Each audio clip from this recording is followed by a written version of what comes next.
दोस्तों स्वागत है आप सभी का एक और नए वीडियो में। आज हम लोग फिर से लेके आए हैं सोशल साइंस का जो मोस्ट इंपॉर्टेंट जो क्वेश्चंस है जो आपको डीएलएड के एग्जाम में पूछे जा सकते हैं, एंट्रेंस एग्जाम में, वो सारे सवाल लेके आए हैं। तो इनमें से आपको कई नंबर जो है, कई सवाल इसमें से आपको जो है मिल सकते हैं एग्जाम में। तो चलिए शुरू करते हैं पहले सवाल से। पहला सवाल जो है कि हिटलर किसका प्रवर्तक था। हिटलर किसका प्रवर्तक था, सबसे पहले हम लोग जान लेते हैं हिटलर के बारे में। तो हिटलर जो है ये ऑस्ट्रिया का निवासी था, ऑस्ट्रिया का निवासी था। और हिटलर जो है ये नाजीवाद का जनक कहा जाता है, यानी नाजीवाद एक विचारधारा थी।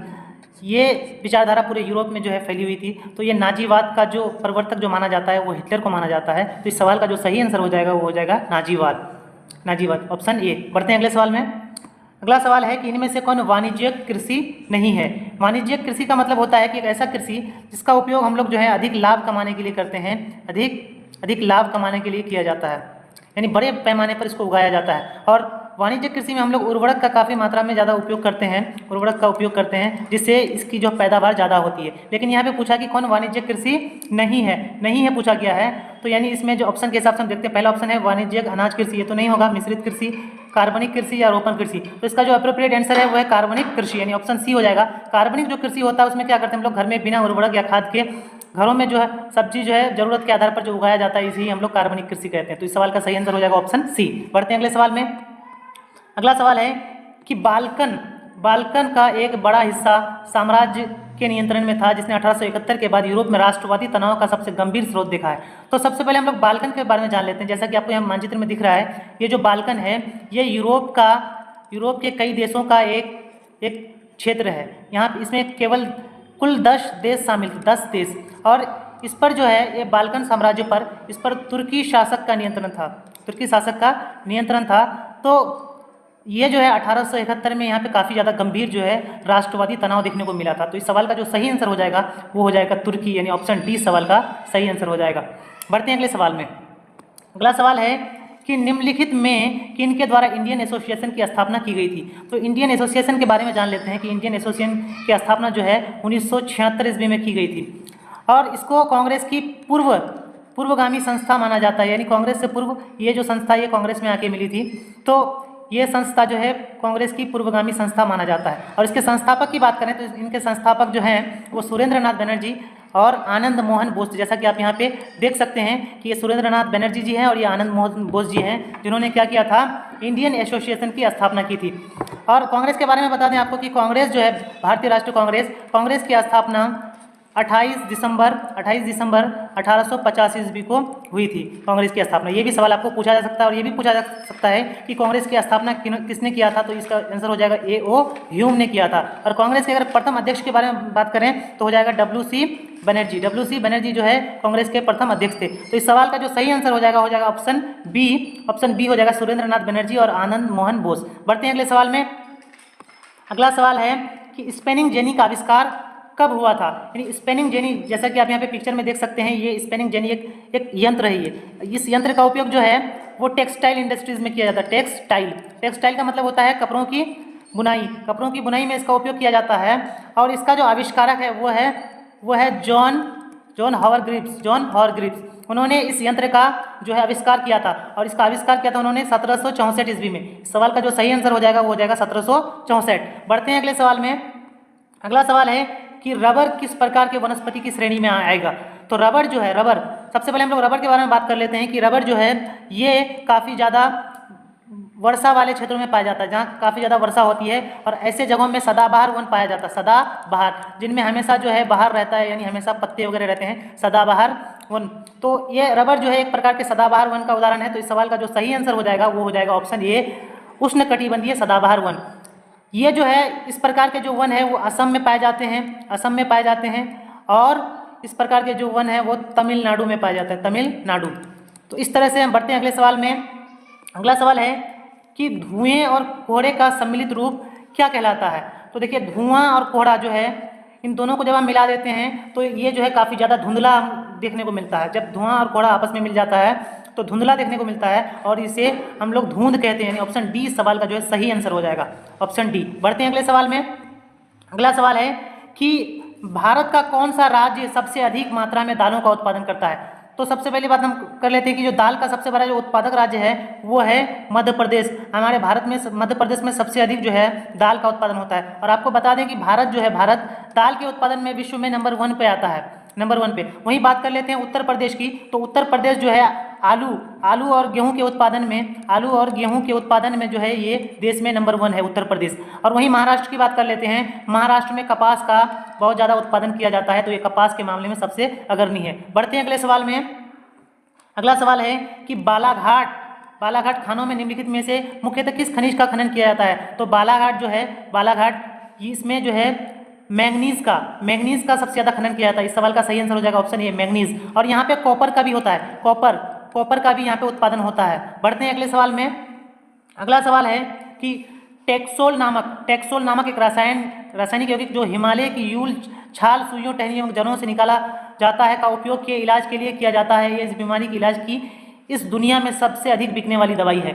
यानी टेक्सोल, जैसा कि आप यहाँ पे पिक्चर में देख रहे हैं, टेक्सोल नाम की एक दवाई है जो कि हिमालय में पाए जाने वाले यू नाम के पेड़ के छाल से प्राप्त होता है। और इसका जो सबसे अधिक उपयोग होता है वो होता है कैंसर की बीमारी में। यानी ऑप्शन डी सवाल का जो है सही आंसर हो जाएगा। बढ़ते हैं अगले सवाल में।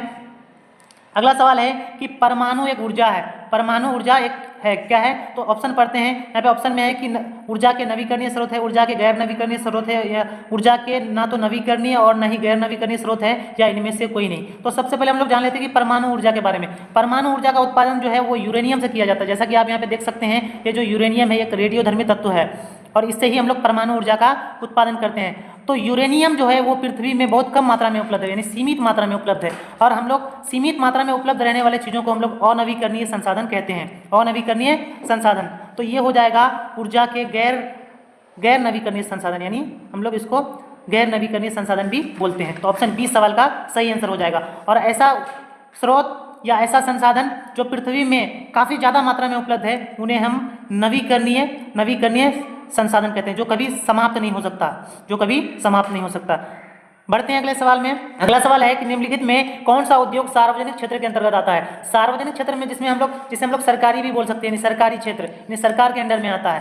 तो यहाँ पे देख सकते हैं, पहला है ऑप्शन की जेके सीमेंट उद्योग, ये प्राइवेट कंपनी है जेके सीमेंट उद्योग। रेमंड कृत्रिम वस्त्र उद्योग, ये भी नहीं होगा। बोकारो लो इस्पात केंद्र, ये जो है यहाँ पे इसका आंसर हो जाएगा, यानी सार्वजनिक क्षेत्र के अंतर्गत आता है बोकारो। और टाटा जो है, टाटा लो इस्पात केंद्र, ये भी जो है एक प्राइवेट कंपनी है। तो इस तरह से हम बोकारो के बारे में अगर जाने तो बोकारो की जो स्थापना हुई थी वो 1964 ईस्वी में हुई थी। और बोकारो लो इस्पात केंद्र को रूस की सहायता से स्थापित किया गया था। रूस, ये भी सवाल पूछा जाता है कि किसकी सहायता से स्थापित किया गया था, तो हो जाएगा रूस। कैसे याद रखेंगे आप? तो बोकारो में लास्ट में क्या आता है? बोकारो, लास्ट में क्या आता है? रो आता है, तो रो से आप याद रखिएगा रूस की सहायता से इसको जो है स्थापित किया गया था। अगर हम लोग टाटा के बारे में बात करें, यानी टिस्को के बारे में, तो इसकी स्थापना जो हुई थी 1907 में हुई थी। जमशेदजी टाटा ने इसकी स्थापना की थी। बढ़ते हैं अगले सवाल में। अगला सवाल है कि बिहार का कितना क्षेत्र वनों से आच्छादित है, यानी बिहार के कितने प्रतिशत भाग में वन पाया जाता है? तो इसमें ऑप्शन है कि 2.5, 0.7, 33% और 7.76%। तो इस सवाल का जो सही आंसर हो जाएगा वो हो जाएगा 7.76%, यानी इतने भाग में जो है वनों का फैलाव है। लेकिन वहीं भारत की बात करते हैं तो भारत के कुल भूमि के 24.6% भूमि में जो है वनों का विस्तार है। उसके मामले में बिहार में वनों का विस्तार बहुत कम है। बढ़ते हैं अगले सवाल में। अगला सवाल है कि चिली किस महादेश में स्थित है? तो आप यहाँ पे देख सकते हैं मानचित्र में, चिली जो है दक्षिण अमेरिका का एक छोटा सा देश है। आप देख सकते हैं एंडीज पर्वत से सटा हुआ है और इधर जो है इधर प्रशांत महासागर है। प्रशांत महासागर और एंडीज पर्वत के बीच में एक छोटा सा देश है, उसे हम लोग चिली देश कहते हैं, चिली। तो ये हो जाएगा, इसका आंसर हो जाएगा दक्षिण अमेरिका, यानी ऑप्शन सी इसका सही आंसर हो जाएगा। बढ़ते हैं अगले सवाल में। अगला सवाल है कि भारतीय संविधान में मौलिक कर्तव्य किस देश से लिया गया है? तो सबसे पहले हम लोग जान लेते हैं कि मौलिक कर्तव्य संविधान के किस भाग में है। तो ये है भाग 4 का को में है, मौलिक कर्तव्य भाग 4 का को में है और 51 का को अनुच्छेद में है, 51 का को अनुच्छेद में, यानी संविधान के 51 के को अनुच्छेद में मौलिक कर्तव्य का जिक्र किया गया है और भाग 4 में। वहीं बात कर लेते हैं कि ये किस देश के संविधान से लिया गया है? तो मौलिक कर्तव्य को रूस से लिया गया है, मौलिक कर्तव्य को रूस से, यानी इस सवाल का जो सही आंसर हो जाएगा वो हो जाएगा रूस। और वहीं मौलिक अधिकार की बात करते हैं कि मौलिक अधिकार किस देश से लिया गया है? तो मौलिक अधिकार जो है ये अमेरिका से लिया गया है, अमेरिका इस सवाल का जो है मतलब अमेरिका हो जाएगा, मौलिक कर्तव्य अमेरिका। और वो मौलिक कर्तव्य की बात करते हैं, ये संविधान के भाग 3 में पाया जाता है, भाग 3 में। बढ़ते हैं अगले सवाल में। अगला सवाल है कि भारत के मुख्य न्यायाधीश की नियुक्ति कौन करता है। जैसा कि आप यहाँ देख सकते हैं जो मुख्य न्यायाधीश है DY चंद्रचूड़ जी, तो इनका जो है नियुक्ति कौन करता है।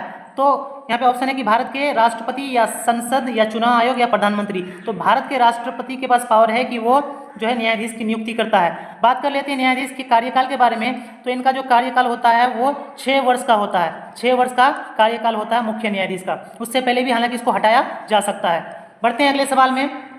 अगला सवाल है कि इनमें से कौन लोकतंत्र को मजबूती प्रदान नहीं करता है। ऑप्शन के हिसाब से देखते हैं कि लोकतंत्र को कौन मजबूती प्रदान नहीं करता है। ऑप्शन ए में है कि विविधता में एकता, तो ये लोकतंत्र को मजबूती प्रदान करता है, बेशक करता है।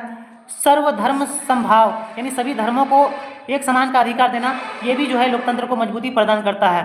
विविधताओं में सामंजस्य का अभाव और संघर्ष, तो संघर्ष और सामंजस्य का अभाव, इस प्रकार की जो कथन है ये लोकतंत्र को मजबूती प्रदान नहीं करता है। तो इस सवाल का जो सही आंसर हो जाएगा वो हो जाएगा ऑप्शन सी।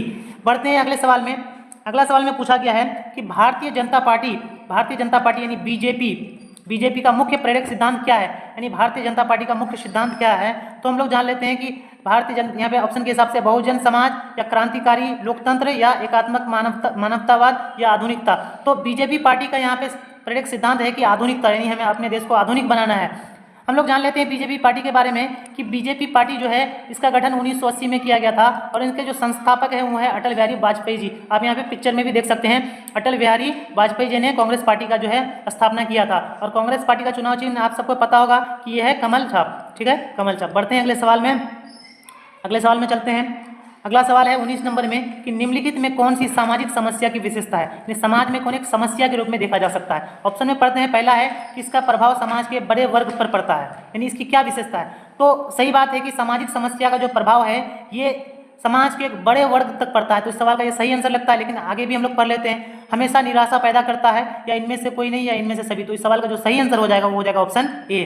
अगले सवाल में चलते हैं। अगला सवाल है 20 नंबर में। 20 नंबर का सवाल है कि भारत में लोकतंत्र की क्या चुनौती है। चुनौती क्या है, तो चुनौती अगर देखें आप ऑप्शन में तो आतंकवाद, जातिवाद, परिवारवाद। तो ये सारी यहाँ पे चुनौती देखने को मिलती है, क्योंकि आतंकवाद भी लोकतंत्र की चुनौती है, जातिवाद का होना भी लोकतंत्र के लिए चुनौती है, और परिवारवाद का भी होना लोकतंत्र के लिए चुनौती है। तो इस सवाल का जो सही आंसर हो जाएगा वो हो जाएगा ऑप्शन डी, इनमें से सभी। तो यहाँ तक हमारे जो है 20 सवाल जो है कंप्लीट होते हैं। और ये 20 सवाल काफ़ी ज़्यादा इंपॉर्टेंट है। इसमें मैंने जो भी आप लोगों को विस्तारपूर्वक बताया वो भी काफ़ी ज़्यादा इंपॉर्टेंट है, जो आपको याद रखना है। इसी तरह से आप हमारे चैनल के साथ जुड़े रहिए और हमारे वीडियो को शेयर कीजिए अपने दोस्तों के साथ, ताकि वो भी हमारे साथ जुड़ सके, और वीडियो को लाइक कर दीजिएगा। मिलते हैं अगले वीडियो में, तब तक के लिए जय हिंद, जय भारत।